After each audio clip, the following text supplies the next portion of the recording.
and welcome to the Truly Amazing Women TV show on the Inkandescent Woman magazine. I'm Hope Katz Gibbs, the founder and your host, here with Juli Briskman. Welcome. Thank you so much. So I bet you've heard of Juli. She's the cyclist in October 2017 who flashed her middle finger at President Trump's motorcade. She lost her job at a government contracting firm as a result, and in another act of courage is parlaying her active resistance into action. This 52-year-old marketing executive is running for political office. So we are so thrilled to be talking to you about this amazing thing. All right, take us back. I'm thrilled to be here. Well, thank you. So take us back to October 2017. You're riding your bike. Tell us about that day, what led to that moment. Okay. I was actually recovering from a marathon, and I decided I needed to get my legs moving, to avoid pain and fatigue. And the Trump golf course is very close to my neighborhood, so I cut through my neighborhood and I was going up the road that the Trump golf course is on, and the motorcade started to pass me. And in that moment I was very frustrated with many things that were going on in the administration at that time, and I used what I had at my disposal to express my frustration to him. Wow. Yeah. Moment in time. So then your employer got wind of it. Right. Well, I actually went and told my employer. So this incident happened on Saturday with the motorcade, and I went into the office on Monday. And by that time I was getting calls from the press. Everyone was questioning, are you going to identify yourself? And I was trying to make that decision. And I went into the HR office and I said, listen, I don't know if you've seen this picture, but this is me. The press is calling, I'm trying to decide what I'm going to do about it. And the HR representative basically said, you're allowed to do what you want on your free time, just don't talk to the press during company time. And I thought, fine, that's great. Went home that night. I was on late night comedy that night, and then went back into the office the next day, which happened to be Halloween, and was held back from a meeting, an afternoon meeting, and I was fired. Now, there was a lawsuit that happened. I did end up suing Acoma for violating my First Amendment rights under Virginia public policy, and because they didn't pay me my severance. The lawsuit was pretty much settled in June of 2018. It was the severance we settled in my favor, and the other part of the lawsuit for violation of my rights under Virginia public policy, we decided not to appeal the case.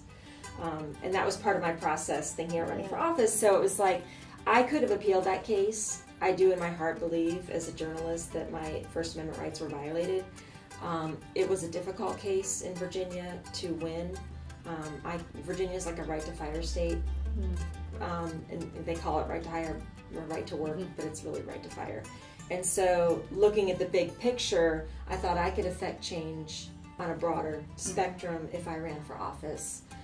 Instead of continuing with the lawsuit, which was like one issue. But we have a lot of issues that need to be resolved in our county, in our state, in our country. Yes, and I want to touch back on that, but I also want to ask you at this point, so what is it about being a woman, right? Because we're here at BRA's headquarters. We just had the opportunity to interview a friend of yours, Holly Siebold, who runs this fabulous nonprofit. Right.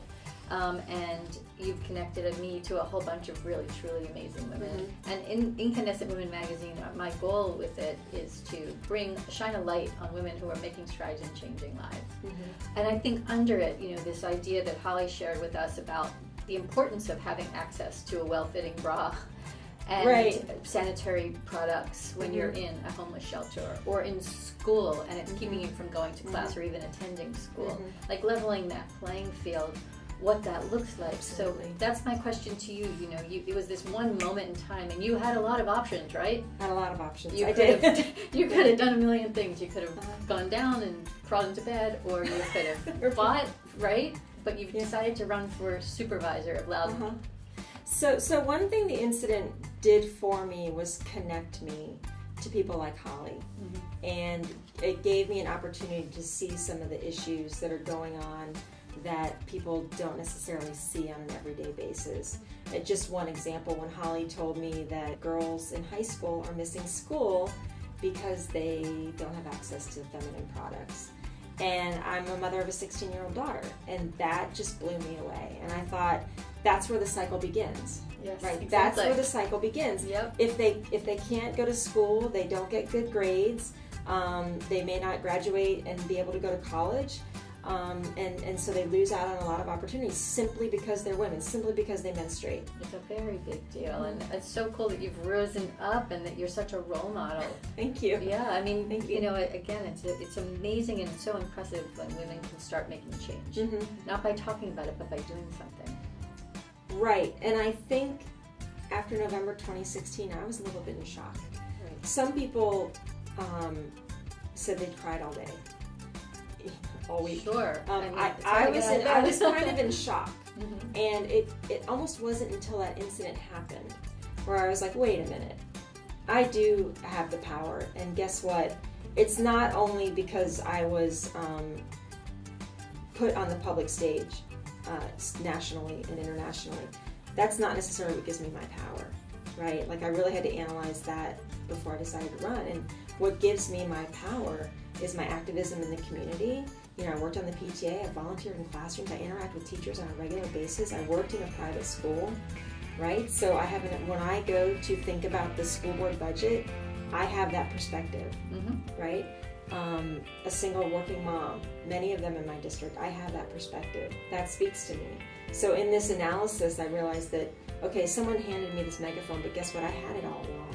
Yeah. You know what I mean? I really did. Yeah. And Yeah. and women out there need to know that. Yeah. Like you, and I have this reminder on my phone that a friend of mine who does coaching told me to put on my phone. The reminder is I am enough. Yeah. And it comes across my phone like on a regular basis. Yep. And that gives me strength. Yeah. And it makes me realize, you know what, I am enough. Like, I've been living here for 18 years. I know what's been going on in the county, and I now have the opportunity now. It's amazing. Juli Briskman. Thanks. Vote for her. Right, yeah, vote for me. Yeah, absolutely. Yeah, my website, briskmanforsupervisor.com. Okay, tell our audience. My website is briskmanforsupervisor.com. We can't do this alone. We're in the process of gathering up resources and raising funds for this race because my opponent has been there for 8 years and is very well funded. We're going to need volunteers, and we're going to need to knock doors and make phone calls. So if you go to briskmanforsupervisor.com, you can sign up to help. Well, I wish you all the best. Thank you so much. With everything, with this election, which I'm sure you'll win. I hope you win. And going forward, because it's that courage and spreading that word. That's what Inkandescent Women magazine is all about. I love it, and I hope that we can find many, many more women that can be role models. And I really appreciate your work that you're doing. I think it's fantastic to bring us together so that we can make us stronger. Yeah, it's a community. We have to all join Yes. forces, right? Uh-huh. We are enough for sure. Yeah, we are now. Yeah. We just need to do it. Yeah. Keep doing it. All right. You are watching Inkandescent Women TV. I'm Hope Katz Gibbs, your host and the founder here with the amazing Juli Briskman. It's been an amazing conversation, and she's running for office. We encourage you to vote for her. We will be. Well, we can't, but we're encouraging everyone in Loudoun to do the same. Let us know who else we should interview who's truly amazing at inkandescentwomen.com. We'll talk to you soon.